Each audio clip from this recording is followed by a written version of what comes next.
Welcome back, my lovelies. I hope you had a good couple of weeks. I thought we'd start the year by looking at a title from 2010. After all, older games are still worth talking about. We can see how well they hold up today, for instance, or see if we learned anything significant from the game's release. Dead Rising 2 and I met a while ago, and I do remember as a teenager I had fun with the game, but then again, as a teenager, I also enjoyed watching High School of the Dead, so my taste was questionable as hell back then. So we're going to be looking at and discussing it today. Dead Rising 2, I mean, not High School of the Dead. Never that. Also, don't forget to like, share, subscribe, etc. Patreon. Yeah.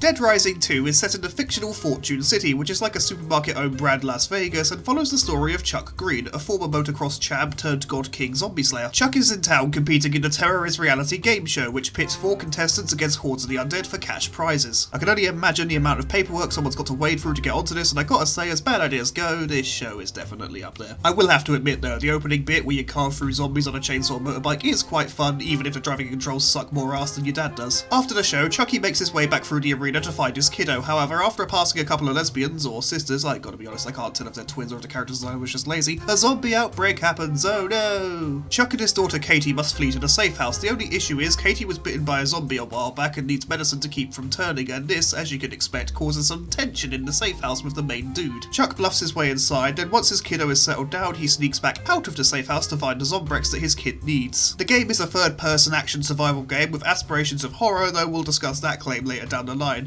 The setup is simple enough. You're in a room and so are like 5,000 zombies, and you need to use whatever you can to get from A to B. Almost everything in the environment around you can serve as a weapon. You have the standard baseball bat and handguns, but any other blunt instrument you can find is usable to smash skulls in, from tables to benches to rolled up newspapers, because why the hell not? Bad zombie. Bad zombie.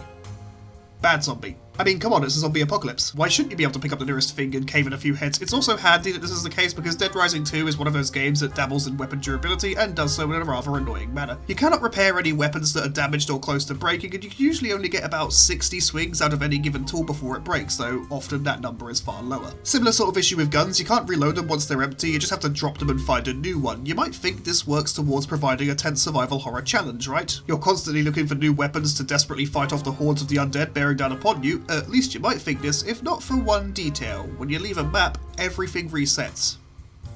Everything. Weapon drops, healing items, zombies, cash registers, everything. It all comes back, including any unique weapons that might have been dropped, but more on that later. So you can go through a map, destroy ATMs for the cash, gather powerful weapons, then just leave and come back and it'll all be back in place. It's not hard to gather lots of useful gear and to become a rich bish, but you might now ask, why do we even need money? Well, I said before that our kid needs medicine, right? Well, luckily some looters have opened pawn shops across the city. I don't know why, it's a stupid idea, just go with it. And you can buy the needed medication from here if you can't find it anywhere else. The price goes up by 25 grand each time, but just be sure to chuck every cash register you see into the nearest zombie and smash open every ATM and you'll never be hurting for money, and it's not as if there's anything else worth paying for. I mean, there are some neat combo weapons for sale, I guess, and that does bring us onto the topic of combo weapons. A lot of items in the game can be combined into new weapons, and using them gives you a bit more PP when you kill zombies and it lets you level up faster. So you might now think, so it's a good idea to pick some up, right? No, not really. See, there are like 2 or 3 good go-to combo weapons that are actually useful throughout the entire game, but the rest are just mostly gimmicky shit or just not worth the effort to go after. Once you have your nail-spiked baseball bats, your fire axe sledgehammers, and your Wolverine gloves, then you rarely need anything else. You might occasionally need a gun to kill some mercenaries, but this is America, hun. There are more guns per capita than people. That's not to say there aren't other useful combo weapons. The lightsaber's pretty good and rather amusing to use, and the firework rocket launcher's a decent thing for crowd control, but they're not that hard to make and really not worth the prices these looters are selling them for. Stick to buying Zombrex, your kid needs it. You need to give it a drug between 7 and 8 AM, and if you don't, she turns, so you need to keep an eye on the time, and this leads us to the time mechanic in the game. We're trapped for 3 days due to the military's protocols regarding outbreaks. They quarantine the city to ensure no zombies escape, and only once they're done with this will they enter the infected area and begin the mop-up. Missions and events occur at specific times across these 3 days. If you miss them, then you missed them. You can't go back and just do them. The people aren't going to wait around for you to find the time to come and see them. You work to their schedule, bitch. I don't hate this setup at all. It makes sense and it encourages you to be efficient. end, but it does sometimes mean that we have hours to kill before the next mission starts. You could use this time to slaughter, but to be perfectly honest, the power fantasy of cleaving through zombies does wear thin rather fast, and the elite, more dangerous zombies that put up a bit more of a fight don't even show up until towards the end of the game. One issue that I personally have, being a neurodivergent nutter, is that I struggle to focus on anything if I have something to do later on in the day. I cannot commit to anything properly until whatever appointment I had has been and gone, and I am much the same with Dead Rising 2. Another more relevant issue as I see it is when you have maps that completely reset their lootable objects and hordes of zombies, you'll need to repeatedly slaughter to make any headway when you're going anywhere, and that leads to trips becoming tedious. At least it does, until you realise that most zombies can be easily ignored. See, they might grab and bite you, but if you intentionally run into them,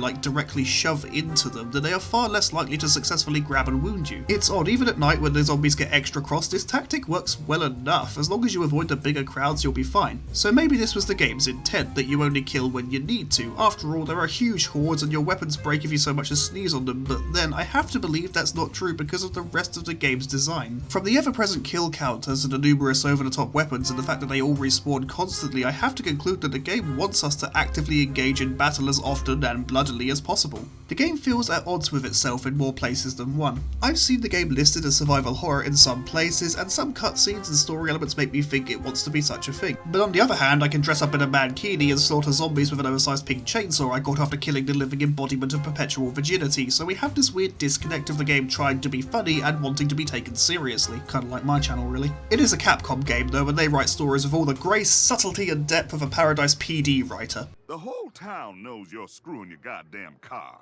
Come on, I don't think that many people saw that press conference. Hey, everybody, it's the car fucker! The thing about survival horror is that it should really be about making the player feel vulnerable. It should give you just enough to get by, but never enough to thrive. It should work towards a specific tone and atmosphere to better fuck with the player's head. It should be about careful steps and resource management. It should not leave an America's worth of food and weapons lying around and let the player become zombie killing Jesus, and it shouldn't offer an easy way to get out of your fuck-ups. Dead Rising 2, instead of balancing itself properly, decides to just let the player restart the whole story from any point. They get to keep their level, their skills, their cash, but they can now redo all the missions to get all that PP over again. So if you forget the meds for your kid or miss an event, then you can just start the story again, only this time you'll have more money than Elon Musk and more health than a Dark Souls boss as you kiss goodbye the idea of real challenge and a competent escalation. I restarted once to make sure I had the money for my kid's medicine. I might not care for children as a rule, but I suppose I shouldn't let them turn into zombies if I can help it. Other than that, I never used the feature, just kind of soldiered on through because I could not be asked to start again.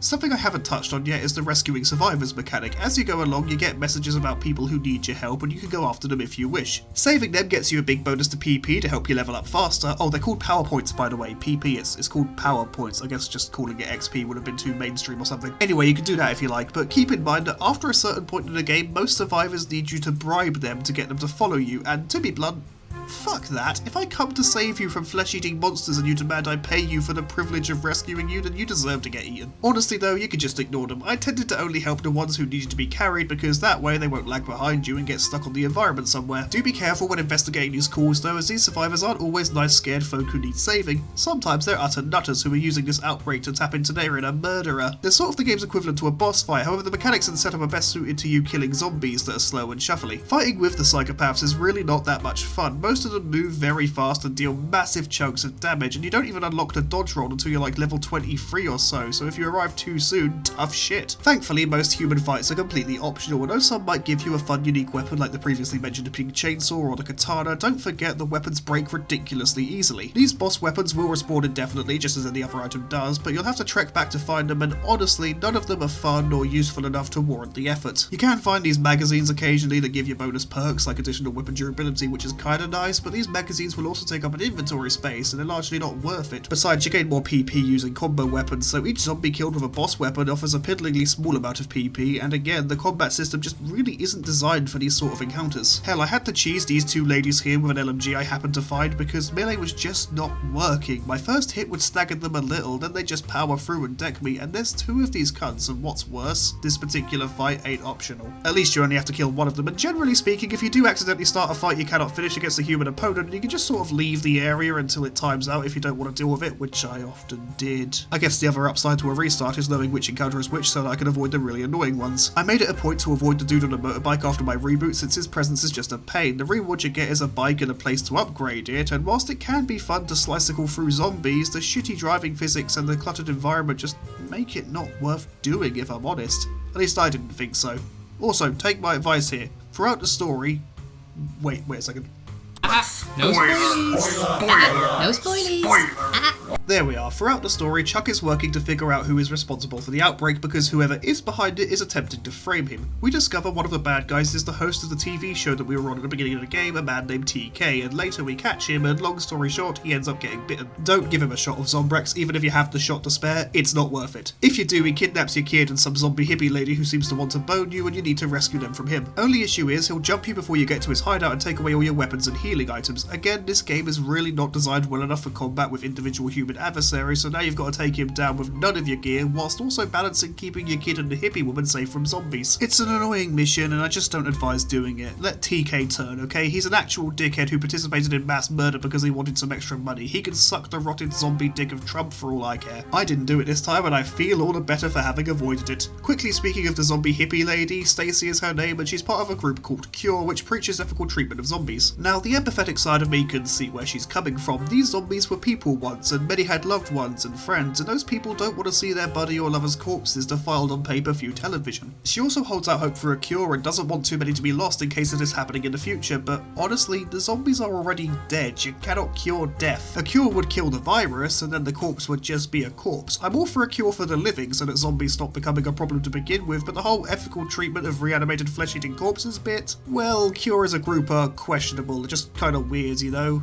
They really are the work of a Capcom writer. I might be sounding a bit negative, and yeah, I am a bit. The game and its story have their issues and even some bugs here and there, like this one where I killed some zombies with a bee-bomb, don't ask, and then the rest of the horde just stopped reacting to anything. Hell, those zombies I killed didn't even have death animations, they just sort of swapped to their lying down animation and that was that. The game's balance is for shit, the story's fairly stupid, and most of the characters are one-dimensional at best. The gameplay and gimmicks do stop being fun rather quickly. I had fun with this game as a kid, but the more I played it now, the more tired I found myself to be of the whole thing. The tone is all over the place. The way entire maps of zombies reset every time you leave and come back, as well as the weapons that make a breadstick look like a durable piece of equipment, make the game feel silly, and it undermines any hope that the game might have had of being a survival horror. That's not to say there is zero fun to be had. When you discover new weapons, useless as many of them are, they can be worth a laugh, like this flaming dart gun that is fairly pointless, but it's amusing, and I like that we can change outfits and hair colours, though it's nothing special. The game does have some online features. One of them appears to be utterly dead, but it was basically a mode that lets the player engage in the Terror is Reality game show for cash that they can spend in the main game, which I remember being fun enough. The other is drop-in co-op, and I will praise this feature. I love the idea of just being able to drop into a mate's campaign and play together. I do wish games like Fallout 4 had this. Just chuck someone else in and don't worry about justifying it via the story or anything. Just let people play their games together without needing a shit out live service after live service. Overall, Dead Rising 2 is